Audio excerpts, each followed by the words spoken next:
Et on va justement analyser les enjeux de ce projet de loi avec mes invités sur ce plateau. J'ai le plaisir d'accueillir Manon Laporte. Bonjour, merci d'être avec nous. Vous êtes avocate fiscaliste, docteur en droit et vous vice-présidez l'Institut du droit pénal, fiscal et financier. Vous êtes par ailleurs conseillère régionale LR d'Île-de-France. Bienvenue à vous. Également sur ce plateau, Sophie Taillé-Polian. Bonjour, vous êtes sénatrice socialiste du Val-de-Marne, membre de la commission des finances. Jérôme Bachere est également sur ce plateau, sénateur LR de l'Oise, également membre de la commission des finances. Et puis Vincent Charmoilliot, vous êtes secrétaire national du syndicat de la magistrature. Bienvenue à vous. Première question pour vous, Sophie Taillé-Polian, puisqu'on a entendu justement ces précisions de Saveria Rojek sur cette question du verrou de Bercy. Il va bien sûr en être beaucoup question lors des débats autour de ce projet de loi de lutte contre la fraude fiscale.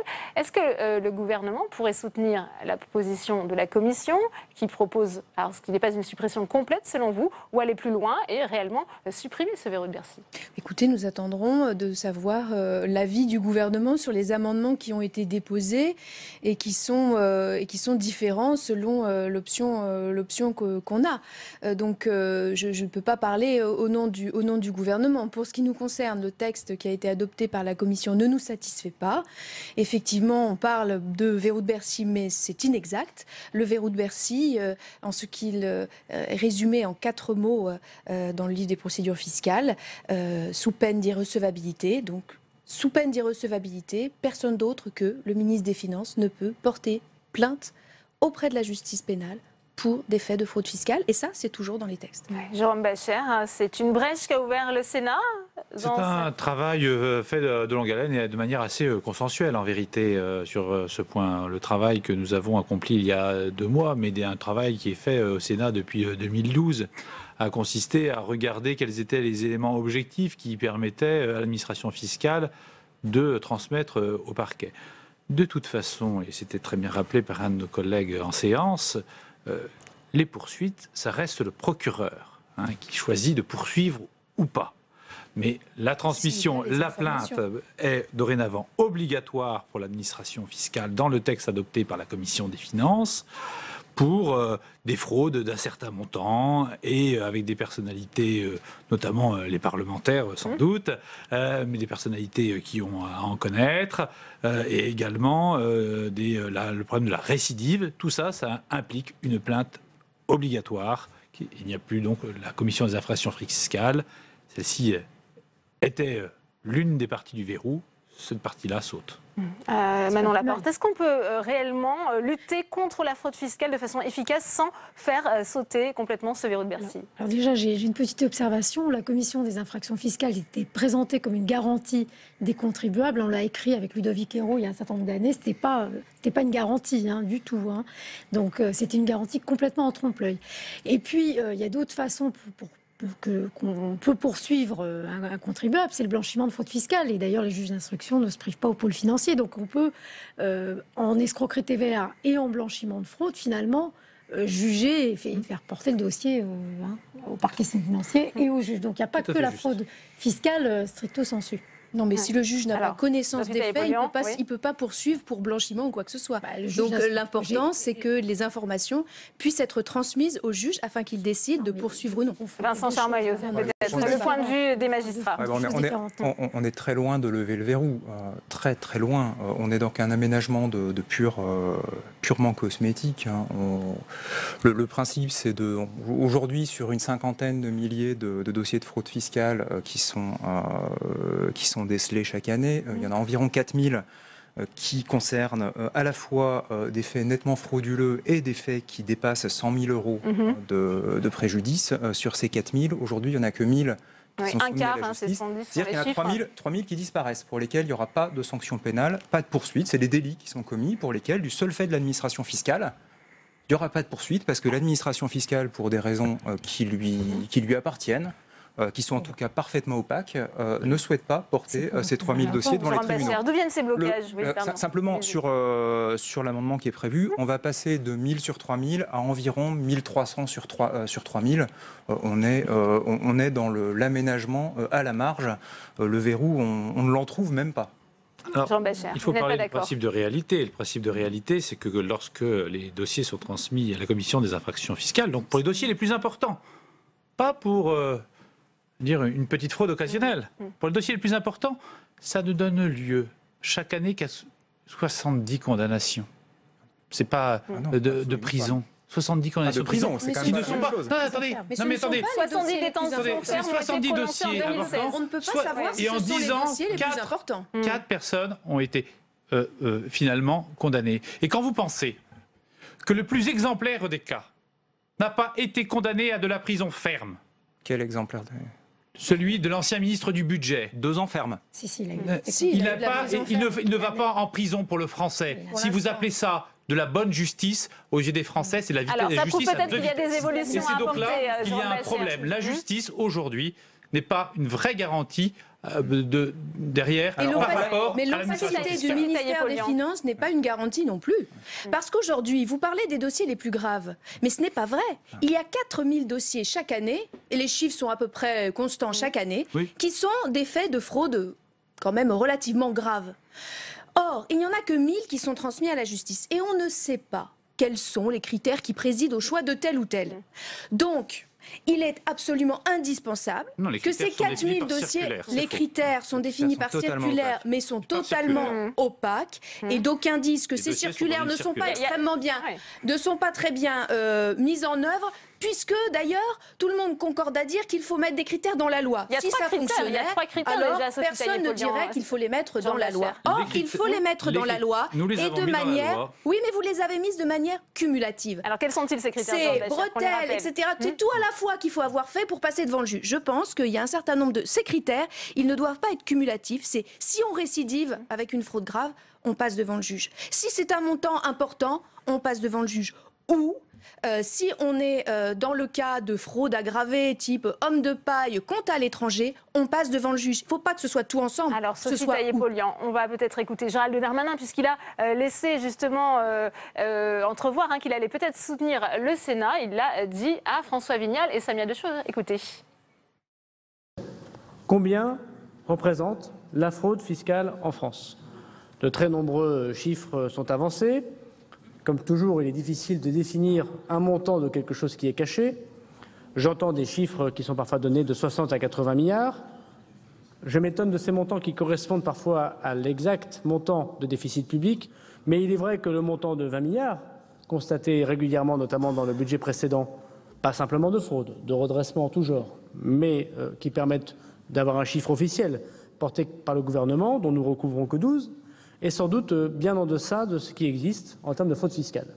Je dirais donc à première vue que le montant de la fraude fiscale se situe entre 20 et 80 milliards d'euros par an. On voit que c'est difficile, qu'il y a effectivement beaucoup d'opacité sur ces chiffres de ce que représente la fraude fiscale en France. Vincent Charmoyaux, qu'est-ce que ça vous inspire ?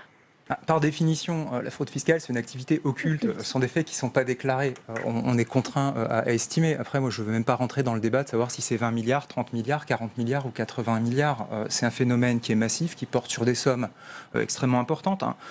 Pour mémoire, on a une justice qui a des moyens qui font de nous la honte de l'Europe.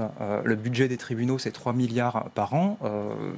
Voilà, ça remet les choses en perspective. 20 milliards, c'est pas rien. Et quand bien même ce serait uniquement 20 milliards, c'est déjà énorme et ça nécessite des mesures bien plus vigoureuses et bien plus sérieuses que ce qui est envisagé en l'espèce. Manon Laporte, le gouvernement manque son objectif de lutte contre la fraude fiscale avec ce texte, selon vous ? Non, je pense que déjà, c'est quand même une avancée certaine. Mais ce que je dois dire, c'est qu'à un moment donné, l'administration fiscale, je ne la défends pas du tout, doit savoir si on peut recouvrer ou pas de l'argent dissimulé. Donc, est-ce que c'est forcément en portant plainte, parce que c'est aussi un levier d'action? Non, mais c'est la réalité des choses. Est-ce qu'on peut obtenir? On leur dit, écoutez, dans certains dossiers, moi-même, j'ai été à la manœuvre, et j'aurais dit, écoutez, vous voulez recouvrer de la TVA ou pas? Si vous voulez recouvrer de la TVA, on abandonne. C'est l'objet d'une transaction. Tout dépend quelle est l'ambition. C'est comme ça que ça se fait. Et alors, à un moment donné, on préfère recouvrer. Tout dépend quelle est l'ambition.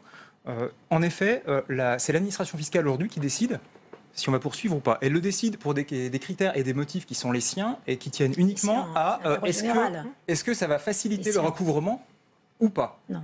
Et uniquement dans l'idée de recouvrer le mieux le plus vite les sommes fraudées. C'est quand même essentiel. Hein. Alors, c'est peut-être essentiel, en effet. Mais ça se réduit à récupérer ce qui a déjà été fraudé et on abandonne. Pas du tout. Ça, vous ignorez les procédures fiscales. Alors, on abandonne. Vous ignorez les procédures fiscales, monsieur. On a tous en même temps. On abandonne toute perspective de dissuasion. Mais pas du tout. Vous ignorez totalement la procédure fiscale. Si quand quelqu'un... C'est dommage. La transaction sur le montant Alors, même. Sophie Taillé-Polian, vous souhaitiez intervenir, allez-y. Oui. Écoutez, effectivement, moi, ce que je souhaite dire, c'est que M. Bacher parlait d'une justice à deux vitesses. Et effectivement, quand on voit qu'il y a des fraudeurs qui peuvent discuter tranquillement et que pour certains petits délits, on passe immédiatement devant le juge, là, je pense qu'effectivement, il y a une justice à deux vitesses. Quand vous voulez un autoradio, on ne se contente pas de vous demander de le rendre. Après, je pense aussi qu'il faut... la fraude fiscale fait l'objet de sanctions de l'administration qui sont quand même des sanctions relativement importantes. Donc tout le monde s'accorde à dire que l'intégralité des fraudes ne doivent pas être transmises aux tribunaux. Cependant, les fraudes les plus graves doivent l'être. Et ceci de manière suffisamment large pour que l'effet dissuasif soit maximum. Monsieur Bacher disait la justice ne condamne pas. Mais si la justice ne condamne pas aujourd'hui, c'est qu'elle a le sentiment, et à mon avis ce n'est pas qu'un sentiment, qu'on ne lui transmet pas les dossiers les plus importants. Les entreprises qui fraudent réellement, avec lesquelles on préférera discuter. Donc moi je pense qu'il est temps de cesser avec cela, parce que cela... fait que dans notre société, les gens qui payent honnêtement leurs impôts, c'est ce que vous dites, évidemment, se sentent floués. Oui. Peut-être, Jérôme Bacher, sur l'efficacité de ce projet de loi, puisque il y a eu beaucoup de lois, notamment dans le précédent quinquennat, de lutte contre la fraude fiscale, et là, on voit encore un nouveau texte.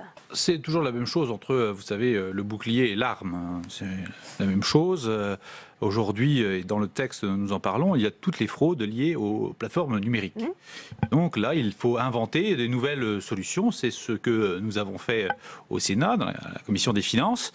Mais à chaque fois, il va falloir refaire des nouveaux textes. Et je crois que notre collègue centriste le disait, parler de nouveau de la fraude fiscale cette année, ce n'est pas une fois de trop. Ce sera toujours un des sujets tant qu'il y aura des impôts. Comme j'ai dit au ministre, c'est plus simple de supprimer les impôts pour dire qu'il n'y a pas de fraude fiscale. Car les montages financiers sont de plus en plus complexes et on a encore vu le scandale des Panama Papers. Est-ce qu'avec ce texte, par exemple, on pourrait éviter un tel scandale, Jérôme Bacher ? Certes non. Certes non. Il ne faut pas arrêter de s'illusionner.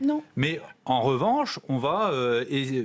permettre et obliger les plateformes numériques à avoir un numéro de TVA. Aujourd'hui, quand vous achetez sur Internet, le numéro de TVA n'est pas là, et donc vous avez parfois votre téléviseur 20% moins cher. Ces 20%, il ne faut pas chercher tellement où c'est passé dans de la fraude à la TVA. Eh bien, nous allons lutter contre cela avec ce texte. Alors, je voudrais apporter... Ce texte ne répond pas à un enjeu qui, à mon sens, est majeur, qui est la différence entre l'optimisation fiscale et la fraude fiscale. Et je pense qu'à partir du moment où il y a un montage qui est fait principalement, substantiellement, pour ne pas payer d'impôts et un tout petit peu parce que ça fait de l'activité économique, il faudrait qu'on arrive à changer la loi et changer la Constitution pour faire en sorte que cette zone grise qui pose aujourd'hui problème n'existe plus, que les choses soient claires. C'est le cas dans un certain nombre de pays comme au Royaume-Uni. Nous devrons certainement pour ce faire changer la Constitution puisque le Conseil constitutionnel a jugé que ce n'était pas possible dans l'État.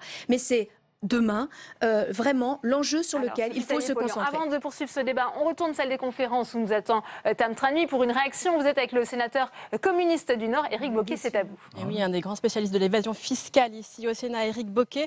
Tout simplement, est-ce que le projet de loi de lutte contre la fraude qui est discuté cet après-midi, pour vous, va assez loin? Je suppose que non, vu le nombre d'amendements que vous portez. Oui, beaucoup d'amendements, effectivement, pour tenter de renforcer le contenu de ce texte qui a une portée vraiment très limitée, qui n'a pas vraiment d'ambition globale. Un texte d'affichage, en quelque sorte, pour vous? Un texte d'affichage, à mon avis, mais qui ne va vraiment pas au fond des choses. Il n'y a rien sur les GAFA, par exemple, le grand sujet du moment, l'économie numérique, ces grands groupes les géants du numérique, Amazon, etc. qui échappent pour l'essentiel à l'impôt. On a cité quelques exemples.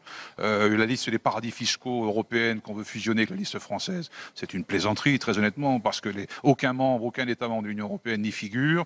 On peut parler de l'Irlande, du Luxembourg, qui a, depuis l'affaire LuxLeaks en 2016, signé 599 rescrits fiscaux du même tonneau que ceux qui avaient été dénoncés précédemment. Voilà, le Luxembourg ne figure pas sur cette liste des paradis fiscaux, c'est un non-sens absolu. Donc cette liste est inopérante, inefficace.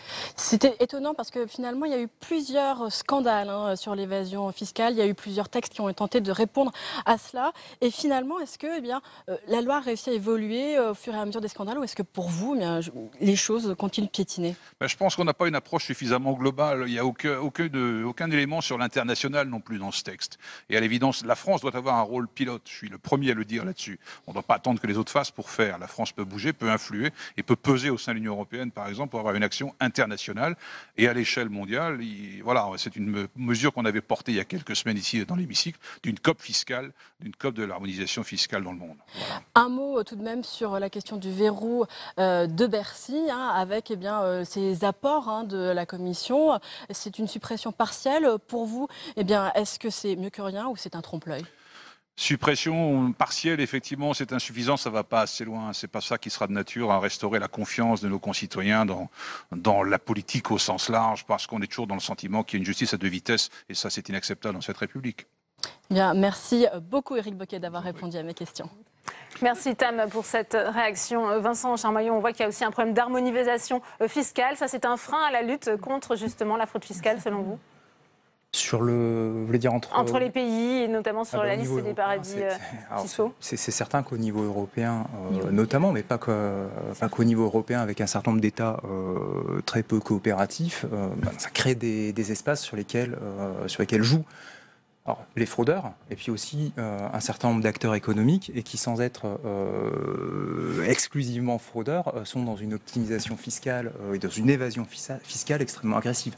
Ça, c'est certain qu'on est très insuffisant sur ce plan-là. Et l'extension de la liste des paradis fiscaux, c'est vrai que ça pose la question des pays européens qui ont un comportement extrêmement problématique. En premier lieu, le Luxembourg, l'Irlande et puis aussi les Pays-Bas.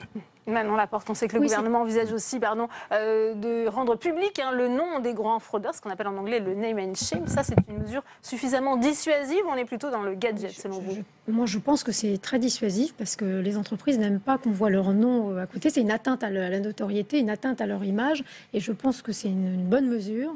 Parce que ça permettrait effectivement que les entreprises évitent de frauder. Mais je vais vous réagir à l'abus de droit fiscal dont vous avez parlé. C'est pas de la fraude. Alors, c'est vrai que c'est limite la fraude. Il ne faut pas confondre tous ces termes.